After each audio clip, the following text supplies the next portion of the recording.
콘스탄티노플의 피아니스트 13화 52개 흰 건반 36개 검은 건반. 와!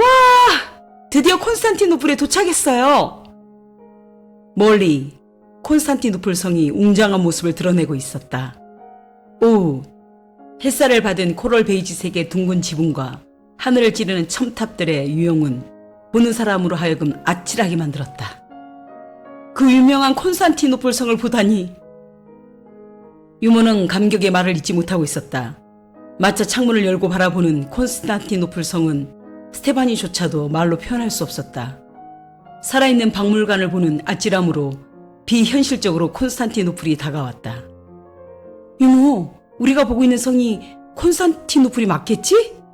정말 믿기지가 않아. 대륙의 최강국, 대륙의 관문, 중세 문명을 이끌어가는 나라, 제국 중의 제국, 콘스탄틴의 수도, 콘스탄티노플. 감탄 중에 문득 떠오르는 15살, 미술을 향한 애연 한 줄. 너의 운명은 시간여행자. 그가 너를 위대하게 만들어 주리라. 다 잊었다. 기억이란 망각을 친구로 삼는 법. 15년이 지난 지금, 중세에 뚝 떨어진 지금 기억이 떠오르다니. 나의 운명이 시간여행자라 하던 것이 이걸 두고 하는 말인가?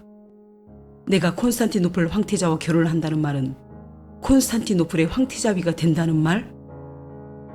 사람의 앞날은 모른다더니 세계 역사 공부를 좀 더 해놓을걸. 이런 일이 벌어질 줄이야. 한치 앞을 알 수 없다더니 순간 후회가 밀려왔다.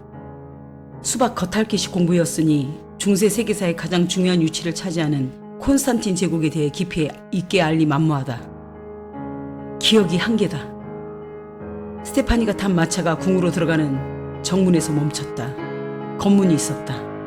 마지막 검문이었다. 조직 공작이 말에서 내려 국경 통과증과 결혼 사절단이라는 증명을 한 후에야 통과가 되었다. 확실히 제1대륙의 대표적인 수도답게 검문이 엄격하다. 덩달아 멈췄던 여러 대의 마차와 말, 사절단과 시종들이 다시 서서히 움직이기 시작했다. 맞아! 콘스탄티노플은 삼면이 바다로 둘러싸인 항구 도시야. 지정학적 위치가 대한민국과 비슷하잖아? 네? 공주님? 도저히 알아듣지 못하는 말씀을 또 하시니, 우원. 나도 모르게 막 나오는데 내가 애국말을 이리 많이 알고 있었나 싶어. 팔에 부상을 입은 공주를 한편으로 걱정하면서도 유모는 혼란스러워했다. 수도 콘스탄티노플의 첫 느낌은 천연 요새라는 견고한 느낌이었다. 견고함과 예술적인 아름다움이 극치를 이루며 조화로웠다. 바다색은 정말 감탄이 나올 수밖에 없었다. 에메랄드를 뿌려놓은들 이보다 더 푸르를 수 있을까? 하얀 손수건을 담그면 금방 물이 들 것만 같은 생생한 색감이라니. 푸른 바다 위에 황금빛이 찬란하게 빛나고 있었다. 우리 어여쁜 공주님을 격렬하게 환영하는가 봐요. 유모의 칭찬에 스테파니는 그저 웃음으로 답했다. 황궁까지 이어지는 잘 가꿔진 정원은 화려하진 않았지만 절제된 미가 있었다. 넓은 잔디는 푸른 바다 색깔과 어우러져 콘스탄티노플 성을 더욱 고색 창연하게 만들어주고 있었다. 콘스탄티노플 본궁 앞 마차가 멈추었다. 공주님, 드디어 도착했어요. 혹시 아몬 황태자님께서 나와 계실지 모르니 배를 내리시죠. 그리고 제 손을 잡고 마차에서 내리세요. 어째 유모가 더 긴장한 것 같았다. 내리기 전 얼굴에 검은 베일을 내려주는 유모의 손이 파르르 떨렸다. 속으로 피식 웃고 말았다. 그렇게 여장부처럼 걸걸하더니 오른팔이 다쳤기 때문에 유모의 손을 붙잡고 내릴 수밖에 없었다. 천천히 눈을 들어 눈을 의심하며 그리고 감탄하며 콘스탄티노플 성을 우러러 보았다. 웅장함에 기가 눌리는 순간 바다 냄새가 코끝을 자극했다. 아, 탄성이 끊임없이 입에서 흘러나왔다. 마차에서 내려 주변에 도열해 있는 시종, 시녀, 국무위원들을 천천히 둘러보았다. 모두 현대인보다 확실히 평균 키가 작았다. 거기에 비해 자신이 상대적으로 큰 편이었다. 키가 크다 보니 마른 데다 더 말라 보였다. 21세기에서도 일반인들보다 큰 편이었는데 여기서조차 키가 크다니. 크다는 것이 마냥 좋지만은 않았다. 유리된 것 같은 이질감이 훅 들어왔다. 허리를 숙여 장차 황태자비가 될 사람에게 애를 갖출 때 그들의 죽은 아몬 황태자가 등장했다. 타이밍을 정확히 맞춰 나타난 아몬 황태자.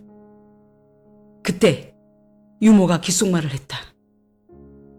아몬 황태자님으로 여겨지는 분이 저기 서 계시네요. 공주님을 맞이하러 나오셨나 봐요. 손질이 잘 된 진한 금발에 고르고 하얀 이를 드러내 보였다.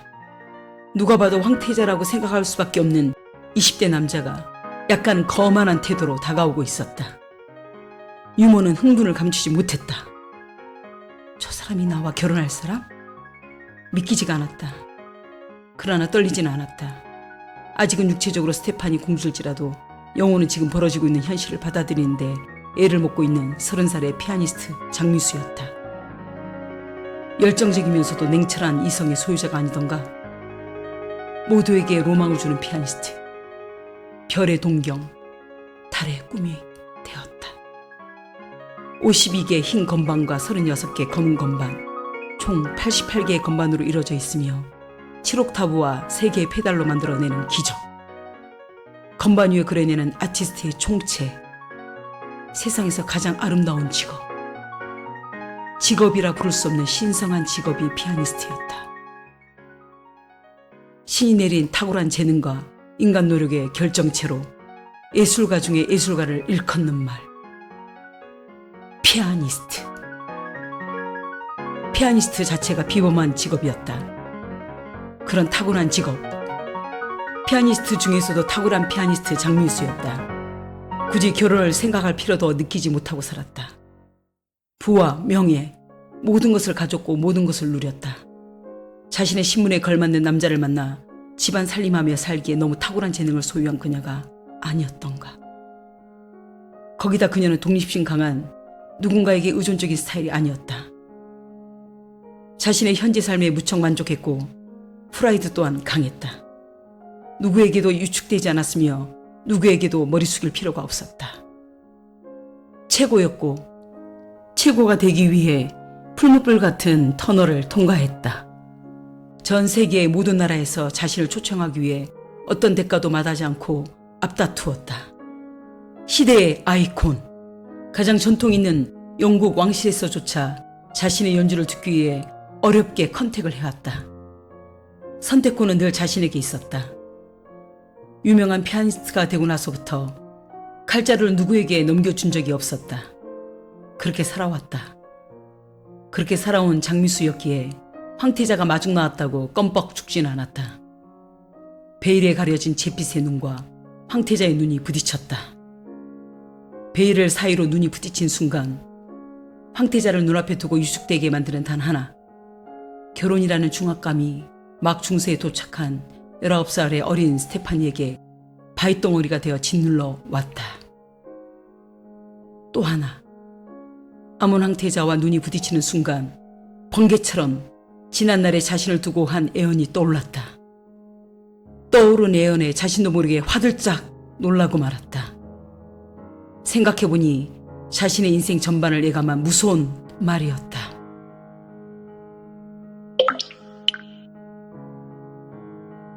특별한 은총을 받은 이여, 너의 특별한 재능이 사람을 살리고 나라를 살린다.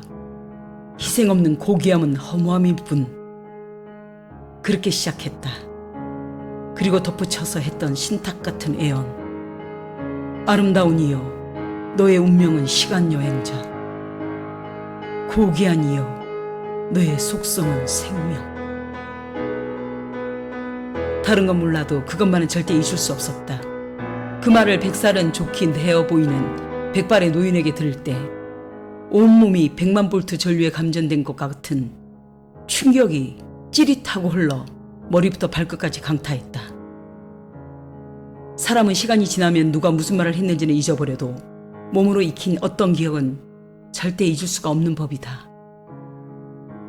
지금도 강한 전류가 흐르는 것처럼 그날의 기억이 옥낙 강렬해 몸이 저절로 반응을 했다.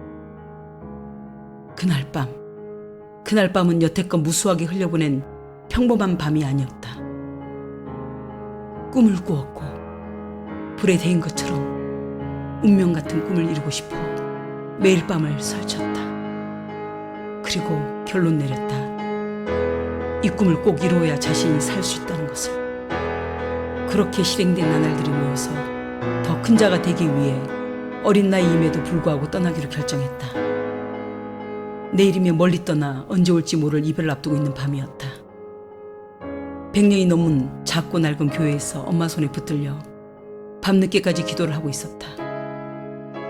내일이면 프랑스로 유학을 떠나는 만 13살의 어린 딸을 붙들고 이 밤 어두운 교회에서 기도를 하고 있는 상황이 평범한 상황은 아니었다. 엄마, 언제 끝나? 준비할 게 많은데. 마음이 급해 채근을 해도 엄마는 대꾸도 하지 않고 입술을 달싹거리며 기도를 하고 있었다. 더 이상 방해할 수 없었다. 간절함. 신 앞에서 사무치게 간절함으로 간구하는 엄마의 기도를 방해할 수는 없었다. 하늘을 울리는 사무치는 기도가 그녀가 해줄 수 있는 모성애의 전부라는 것을 한 살씩 나이를 먹으며 깨달아갔다. 믿기지 않을 정도로 평범한 집안. 아빠는 중소기업을 다니는 평범한 월급쟁이 가장이었다. 피아니스트라는 탁월한 꿈을 이루기 위해 유학을 보낼 형편의 집과는 거리가 멀었다. 한때 엄마는 가정에 도움이 되기 위해 동네 작은 가게 점원으로 일한 적이 있었다. 어린 나이 엄마를 기다리는 지루한 시간이 찾아왔다. 그때는 아직 동생들이 없었다. 해가 이미 서쪽으로 넘어가 어둑해질 때 퇴근하고 집으로 돌아오는 엄마를 대문 앞에 우두커니 앉아 기다렸다. 골목을 사이에 두고 솔로몬 피아노 학원이라고 쓰여진 간판이 5살 어린 미수의 눈에 들어왔다. 턱을 개고 그 학원에서 흘러나오는 매력적인 멜로디에 집중하느라 시간 가는 줄도 몰랐다. 엄마를 기다린 그 시간이 전혀 지루하지 않았다. 매일 대문 앞 그 학원에서 나오는 멜로디에 빠져들어갔다. 돌아보면 5살 된 미수의 눈앞에서 음표들이 살아서 춤을 추던 그날이 가장 행복했던 시절이기도 했던 것 같다. 그때 아마도 꿈이란 것이 쑥 하고 돌아와 버렸을 것이다. 춤추며 그림을 그리던 음표들은 어린 장미수의 인생이 꿈으로 화한 것이다. 어린아이들이 치는 단조로운 터치, 그 소리를 듣는 것마저 좋았지만 가끔 고등학생 교복을 입은 언니들이 치는 피아노는 어린 미수를 숨막히게 만들었다. 그녀들은 대학 입시를 준비하는 애고생들이었다. 피아노 소리에 매료되어 배가 고파도 화장실에 가고 싶어도 참았다. 모차르트, 바하, 베토벤, 리스트. 발음하기 생경한 이름들을 천천히 읊조렸다.